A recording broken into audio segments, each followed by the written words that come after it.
اعوذ باللہ من الشیطان الرجیم، بسم اللہ الرحمن الرحیم۔ الصلاۃ والسلام علیک یا سیدی یا رسول اللہ وعلی آلک و اصحابک یا سیدی یا حبیب اللہ۔ محترم خواتین و حضرات، ساحل سمندر پہ ایک قبیلہ جوہینہ نامی آباد تھا۔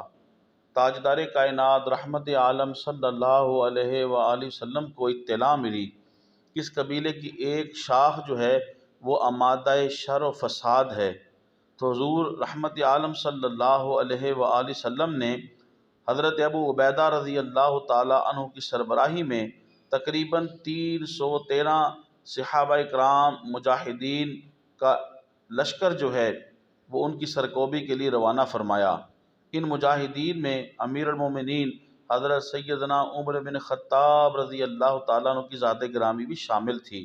حضور علیہ السلام نے خود مجاہدین کی خوراک کے لیے کھجوروں کا بھرا ہوا ایک تھیلا انہیں عنایت کیا، کیونکہ اس سے زیادہ سامان رسد دینے کے لیے گنجائش ہی نہ تھی۔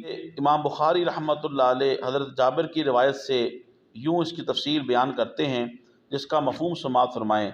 حضرت ابو عبیدہ رضی اللہ تعالی عنہ روزانہ ان کھجوروں کے تھیلے سے مجاہدین کو خوراک عطا فرماتے، لیکن جب وہ کھجوریں ختم ہونے کے قریب ہوئیں تو حضرت ابو عبیدہ رضی اللہ تعالی عنہ نے تمام مجاہدین اسلام کو حکم دیا کہ جن کے پاس جو کچھ بھی ہے وہ سب کچھ میرے پاس لے آئیں۔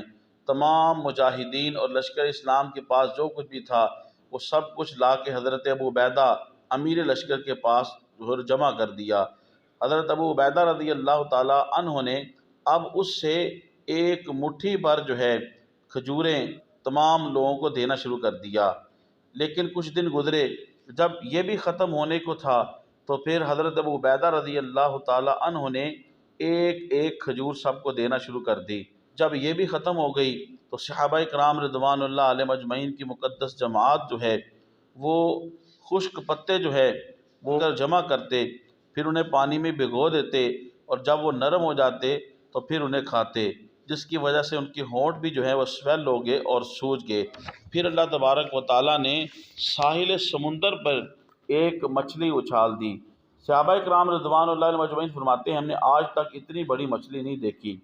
دور سے یہ بڑے ٹیلے کی مانند نظر آتی تھی۔ ہم اسے اٹھا کر لے آئے، اور پھر جتنا عرصہ 15 یا 18 دن یا پورا مہینہ ہم وہاں رہے تو اس مچھلی کا گوشت بھون بھون کر کھاتے رہے۔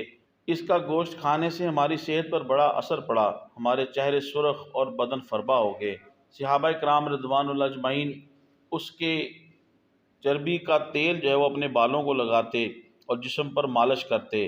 حضرت ابو عبیدہ رضی اللہ تعالی عنہ نے اس کی پسلی کو جب کھڑا کیا اور پورے لشکر میں سے جو سب سے دراز قد تھا اس کو ایک سب سے قد آور اونٹ کے اوپر جو ہے بٹھایا اور اس پسلی کے درمیان سے گزارا، لیکن پھر بھی اس سوار کا جو سر ہے اس کی پسلی کو نہ لگا، یعنی اتنی بڑی جو ہے وہ مچھلی تھی۔ چنانچہ جب واپسی ہونے لگی، تمام صحابہ کرام رضوان اللہ مجمعین نے اپنی اپنی خوشی سے گوشت کے ٹکڑے بطور زاد راہ رکھ لیے، یہاں تک کہ ٹینوں میں اس کی چربی ڈال لی، اور جب رسالت مآب صلی اللہ علیہ وسلم کی بارگاہ میں پہنچے تو اس مچھلی کا ذکر کیا تو حضور نے فرمایا یہ رزق تھا جو اللہ تعالیٰ نے سمندر سے نکال کر تمہیں دیا۔ پھر آپ صلی اللہ علیہ وسلم نے ارشاد فرمایا اس کا کچھ گوشت تمہارے پاس ہے؟ ہم نے پیش خدمت کیا تو حضور علیہ السلام نے بھی تناول فرمایا۔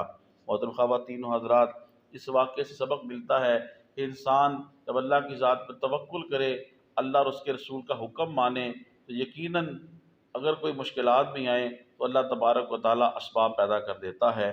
محترم خواتین و حضرات، تبلیغ دین کی نیت سے میری اس ویڈیو کو آپ زیادہ سے زیادہ شیئر کریں، میرے یوٹیوب اسلامی چینل کو سبسکرائب فرمائیں، یوٹیوب پہ کمنٹس کریں، لائک کریں، بیل آئیکن کو ضرور آپ کلک کریں۔ اللہ تعالیٰ آپ کو جزائے خیر دے۔ السلام علیکم ورحمۃ اللہ وبرکاتہ۔